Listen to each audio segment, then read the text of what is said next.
The Kayfabe Crunch is democratized thanks to Vote 2020. 1 week from today, you'll cast your vote. It's a battle for the soul of the nation of domination. But who will be the president of the Wrestling Media Association of America? Make sure you elbow drop your ballot before mailing, or it won't count.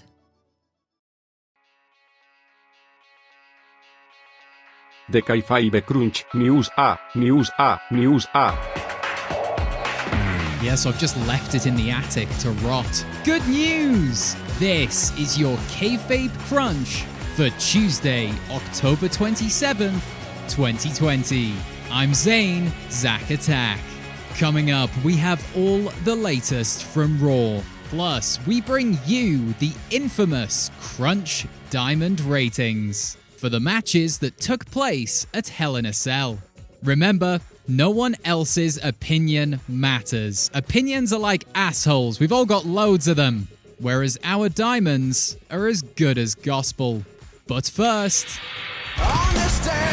in grappling history, in 1902, Hubert Backthrom defeated Armitage Shanks, yep, the toilet guy, in a 2 out of 3 falls match for the Middleweight Bathroom Championship of America. Now, this was the first wrestling match to take place in a public restroom, and would go on to be the single bout that inspired the formation of WCW. Water Closet Wrestling! And in 1991, live from Chattanooga, WCW, not the toilet one, presented the Chamber of Horrors match. A match that could only be won when someone was placed on an electric chair and executed. The use of the electric chair was actually outlawed at the time in the state of Tennessee. It has since been reinstated because society is gradually pedaling backwards, like someone on an exercise bike who's trying to keep things fresh. So with that in mind, perhaps we'll see the return of this match in the near future, where we'll find the real Chamber of Horrors is the world we live in. And now, let's get on with the time travel news. Top story, what year is this? A smiling and happy Drew McIntyre opened RAW, grounding us in the year 2020. By being the powerful yet calming presence he is. Those arms, such security. He promised he will become champion once again, stating that he often gets hit, but that he always picks himself back up.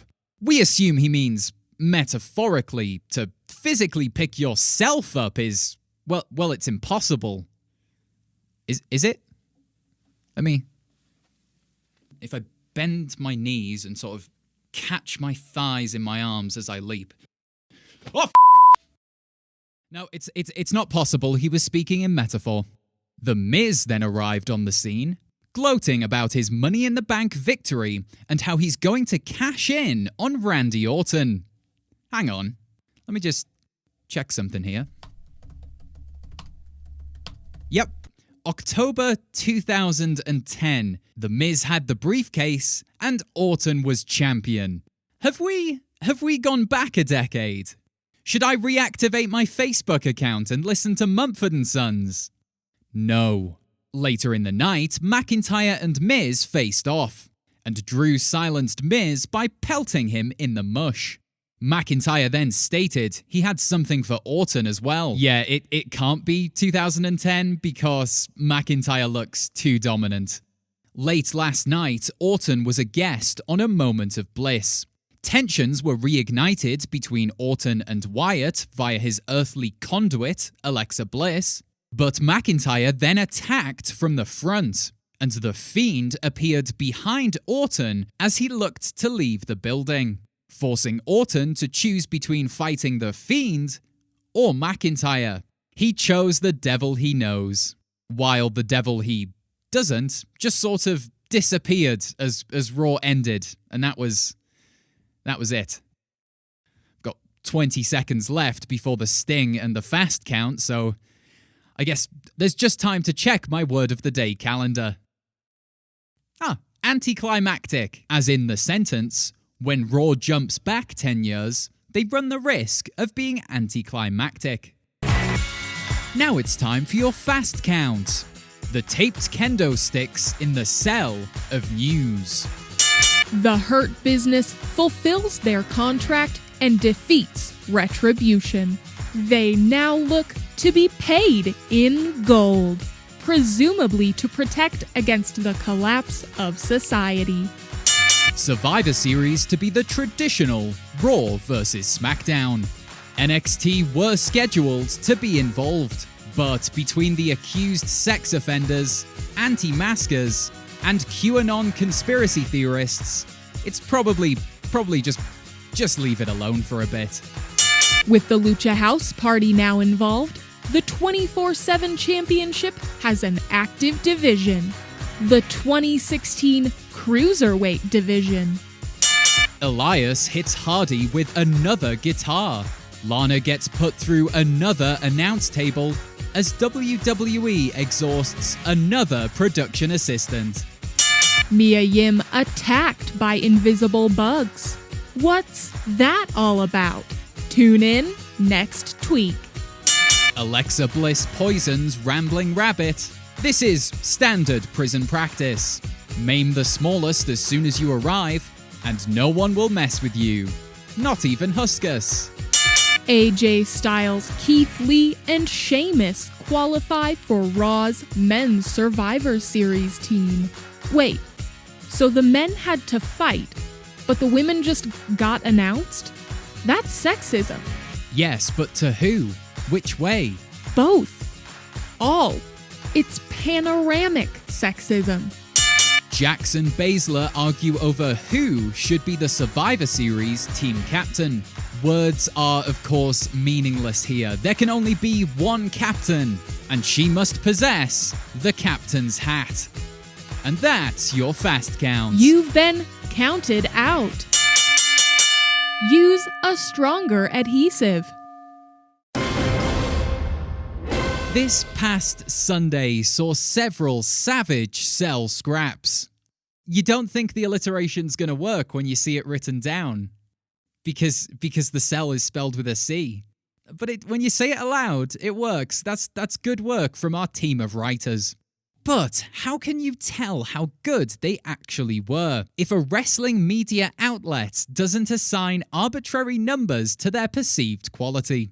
You know, I've been thinking about our diamond ratings for the past few weeks, and just how strange it is that we give these numerical ratings to something, well, to a sport.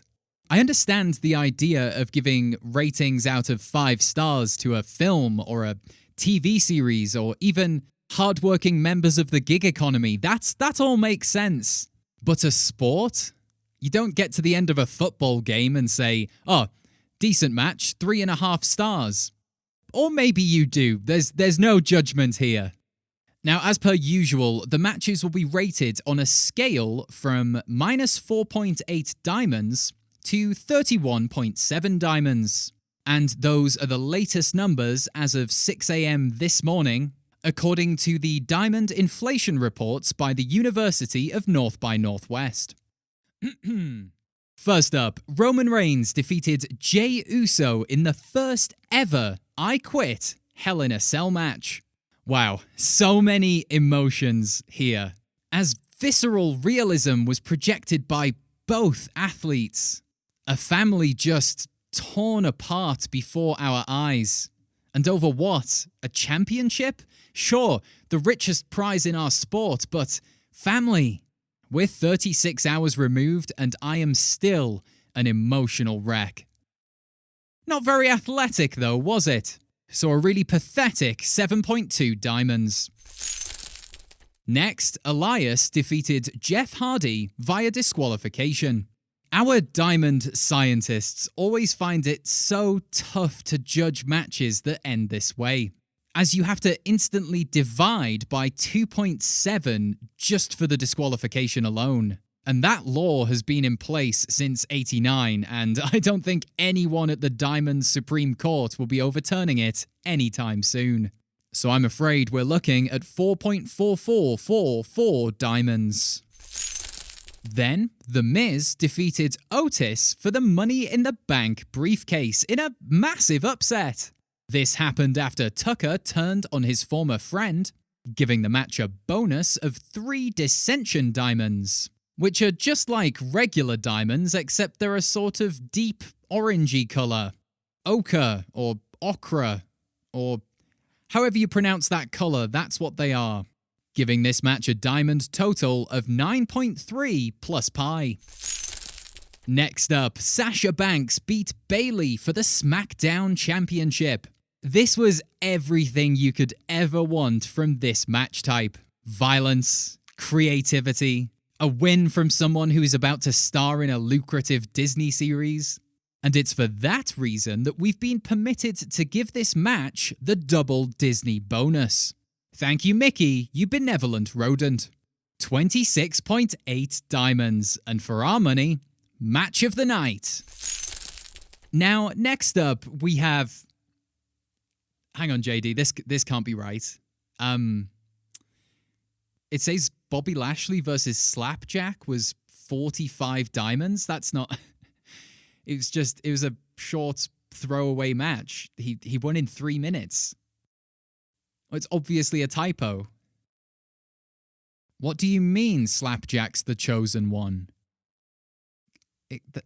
That's not possible. No, I went to Diamond Sunday School. I know my prophecies. He's the man who will finally bring us to triple diamond digits. We'll need further confirmation, but if this is true, this is... Wow. Okay, so with that, on to the main event, I guess. One that saw Randy Orton finally defeat Drew McIntyre for the WWE Championship. I'll just do some quick maths now, as the Diamond mathematicians didn't have time to calculate this result. Okay, multiply by 3, divide by 0.2, carry the emeralds. Ah, nice. A very solid and respectable 17 diamonds. So, overall, a decent show with some very worthy Hell in a Cell matches. But the headline, I guess, is keep your eye on Slapjack. According to our experts, he will have the best matches of the next calendar year. And perhaps more than that.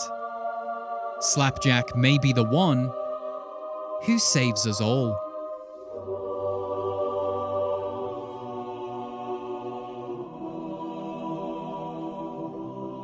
Slapjack. And there's just time to remind you to please vote in the elections for the Wrestling Media Association of America. Without strong funding, small wrestling news podcasts like us couldn't possibly survive. So we ask you to consider and then vote for Larry Hornbill, as a vote for Georgie Ballenbew would be as good as kicking us in the tits and sending us home without any supper. So, Larry Hornbill, check that box, if you please.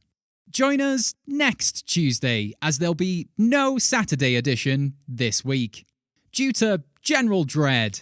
But in the meantime, you can support this podcast by sending your favourite episodes to a fellow wrestling fan.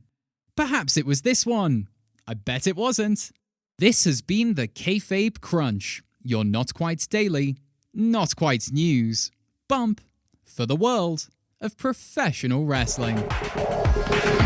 The Kayfabe Crunch is democratized thanks to Vote 2020. Larry Hornbill wants the best for wrestling media in the United States.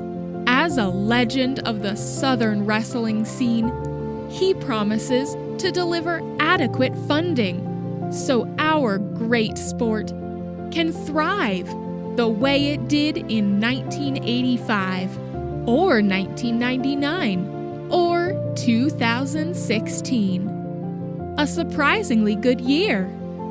Paid for by Vote Larry Hornbill for Public Office Octopus of America 2020.